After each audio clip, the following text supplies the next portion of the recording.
Hello, friends. Welcome back to r/ProRevenge. Today we have a brand new set of crazy revenge stories. Subscribe to our channel if you're new here, and don't forget to turn on notifications so you don't miss a new video every single day. To the story. Don't let me call in sick? Fine, I'll just quit. A little bit of background. I'd been working at a restaurant for about 18 months as a food runner. It was an okay job, but the company was going corporate, and they really had stopped caring about their employees. We were super short-staffed because of this. I was one of only 2 food runners, and normally they have 6 to 10 people hired.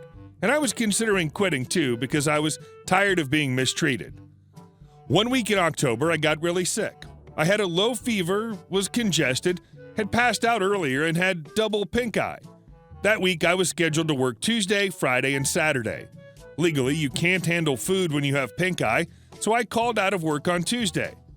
My manager told me it didn't matter if I had pink eye, and if you don't come in, you'll need a doctor's note, or we may have to let you go. The manager didn't care if I was contagious. She would rather have me work while sick than risk me taking a day off I didn't need. I wasn't surprised I would need a doctor's note, but it really makes me mad that she threatened to fire me for not coming in. That wasn't the company policy. She was just abusing her power. I ended up going to the doctor the next day. At the same time I turned in my doctor's note, I turned in my 2-week notice. This meant the restaurant was down to only 1 food runner.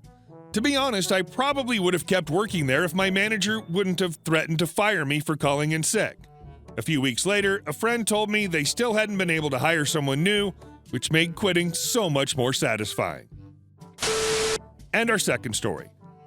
You want to threaten a lien on my house? Bring it on.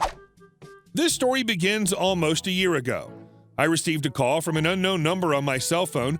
It was an automated message to call an 888 number in regards to serving me papers.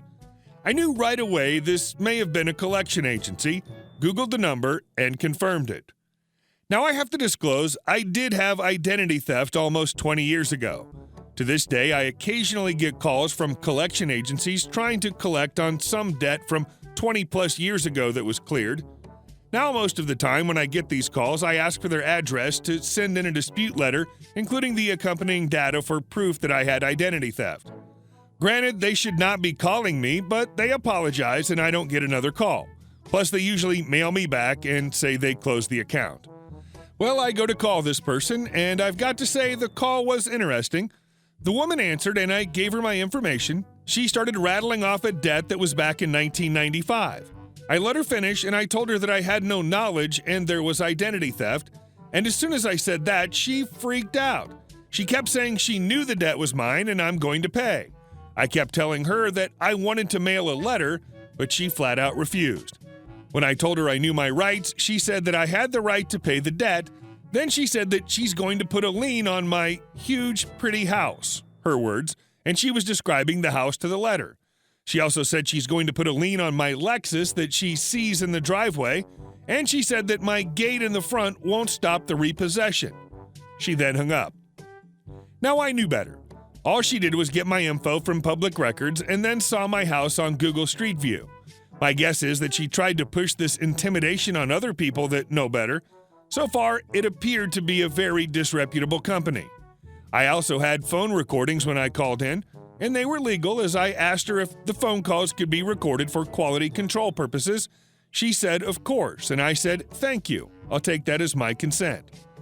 I would have just let this go and just say this lady was crazy, but I kept getting the automated phone calls, and I couldn't block them as they were unknown. I Googled the company, and I thought they were in Ohio. A couple of flags that led me to believe this was that the person who owned this company in Ohio was being indicted with charges whom was an attorney. I placed a complaint with the Ohio Attorney General. They couldn't find any information on what I was submitting. They did call the phone number I gave them, and the Attorney General told me they would stop from calling me. But that is all the Attorney General could do. I also complained to the Federal Consumer Finance Bureau, whom is supposed to be looking into these issues, but they blew me off. Well, 3 months later, I called this number. I had an idea of maybe pressing buttons when I called in to see if I could get more information about the company through the IVR. Well, that paid off. As soon as I pressed 0, I got a different company name. I Googled that company and got tons of complaints. This led me to the company existing in New York. I complained to the Attorney General of New York with all of my info. I done quite a bit of research over the next couple of weeks and found out a whole bunch of information, such as the owner. Found out what the address where the company no longer received mail was at the owner's address, their Facebook account, etc. I then got another one of those unknown phone calls. But this time, it's a different company. I'm sure you get what I'm getting at. The company just keeps changing the name, but the parent company still calls. I finally had enough of this. I get a private investigator involved, and they were quite satisfied with all the information I got so far, so I let him do his business.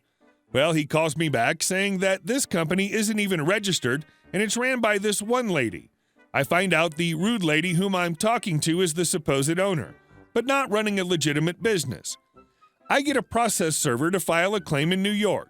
Granted, I think I could have done it where I was at, but I was heading up to that area in New York anyway, as I had some family reasonably close. Problem was, she was not able to be served. The house which she owned, she was not able to be served at. Either she was not there or was staying somewhere else. Well, my private investigator started sending out friend requests to her and the people in her friends lists. Well, her friends, and then she accepted the Facebook request. My private investigator found out that she cheated on her boyfriend about a month ago since she posted that crap. The private investigator gave me an idea of trying to reach her boyfriend, and if he can lead us to serve her, I will give him $500. Well, we did that, and sure enough, we were finally able to serve this lady at her parents' house about 20 miles from where she was at. I fly up to New York, and since it's small claims, it's just me and this lady. For some reason, her mother is there too, but she's not representing. I give the judge all of my info I had over the months and how she broke the law. She broke debt collection laws and threats over the phone. After the judge heard all the trouble I had with these calls and how she hid her identity purposely, the judge gave me the maximum amount of $3,000. In New York, small towns and villages are limited to $3,000. After the case, I heard her mother loudly whispering, but I heard it, "You better hope he doesn't take your house. Your great-grandfather built this with his own bare hands." I was thinking, it would be sweet revenge if I could actually put a lien on the house. Well, lo and behold, I found out the house had a second mortgage attached to it with the property value of the house, and if it sold, I wouldn't end up getting the lien money since the secondary mortgage was almost as much as the house. I was then contemplating how I was going to get the money from this lady. My private investigator calls me 5 months later and said her house is going into foreclosure. I get a proxy to bid for me, but as in most foreclosure actions, the bank buys it back as an REO.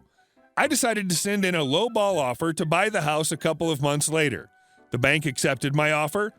My guess is that it's a small town and trying to get the right market was an issue. You may be wondering why I even bought this house. Well, here's why. This bee threatened to put a lien on my house with no merit. Well, guess what? I effing took her house. It was completely worth it. It didn't cost me too much, and I had the money. The house is actually in decent shape, just a little small, plus it'll be a nice summer home when I go to visit my relatives. Oh, and I decided to rub in salt to the wound. I sent a letter to her parents' address, letting them know I took the house. I told them that if her daughter wouldn't be in the business of scamming people, they might not have lost the house. I also go to find out that the Attorney General of New York is now investigating this lady. I hope they throw the book at her. Not going to mention the collection agency, but if you stopped getting phone calls from them, you're welcome. And our last story. Story about how I shut down my local ISP's office Wi-Fi today. So I split time between California, where I'm from, and the Philippines, where my wife and son live while we go through immigration. The Philippines has one of the worst internet infrastructures in the world, and if that wasn't bad enough, they have even worse customer service. Well, last week, our internet line got hit by a tall bus since it just hangs over the street. It's been 10 days, and no one's come to fix it, and it's knocked out everything for most people who live on the street. They have a telephone hotline, but to save money, it's now completely automated, and you can only file one repair claim per account. Follow-ups aren't permitted. So we visited the office last week, no luck. So we go again today, but this time I was fed up. As we were waiting for them to call us, I noticed a sticky note with all the Wi-Fi info on it, just out in the open. I'm not a mastermind when it comes to this stuff, but I know my crap. I noticed they have 3 Wi-Fi routers in the building, so I decide to log into my VPN on my phone and connect to their fiber line, the fastest. Originally, I just wanted internet so it would be less boring while I waited, but after our number got called and they basically told us to F off, I was done. I was so effing tired of their crap, so I log into their router's console and change the password to a randomly generated one and change the Wi-Fi name to Fix My Wi-Fi and I Fix Yours. Now I only bricked their fastest Wi-Fi, the same kind we have. They have 2 slower connections still to help others, but now they can't use their fiber.